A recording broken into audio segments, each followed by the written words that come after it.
It obviously begins with the events of the trigger events of the Arab Spring and in North Africa. In January of 2011, so that's less than 2 years ago, I was traveling across actually all 6 of the countries with a colleague, and everywhere we went, the talk was of the regions to the north and to the south. Tunisia was exploding. We were witnessing the beginning of what we're now calling the Arab Spring. In Tunisia was just opening up. And to the south, in Côte d'Ivoire and Ivory Coast, I believe I can point with that.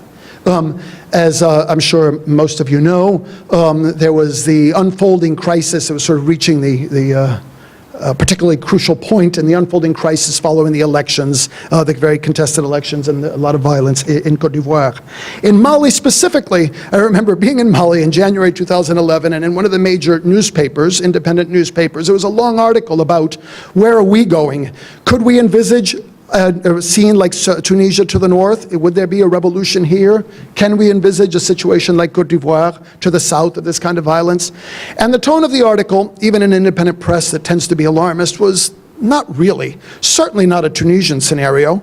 And they did express some concerns that the elections which were scheduled to happen in Mali in April of 2012, a little over a year later, would be more difficult than anticipated, and they might lead to some violence, etc. So that was the great fear. In other words, the fear locally, in this context of other difficulties, was still relatively muted.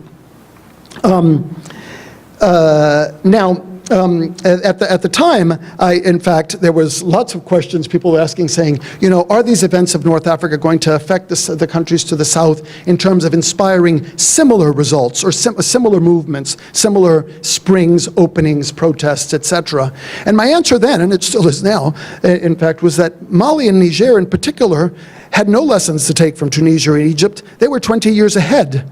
In fact, in 1991, 20 years early, in Mali and Niger, masses of people upset about conditions and long-standing dictators in those respective countries had turned out on the streets bravely, facing down those regimes, had been shot in some cases by those regimes, and had started a process of a transition to democracy, which had been quite successful in Mali for 20 years. And in Niger, problematic in some ways with ups and downs, but nevertheless, and I could embellish elsewhere, I think an important part of it was positive. There was a constant effort to attempt to pursue this idea of democracy in Niger.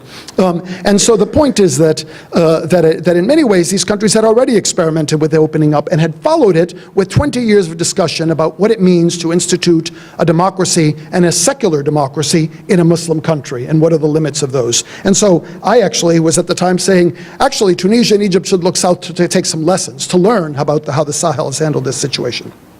In fact, there was little impact from Tunisia and Egypt directly in the Sahelian countries, specifically in Mali and Niger.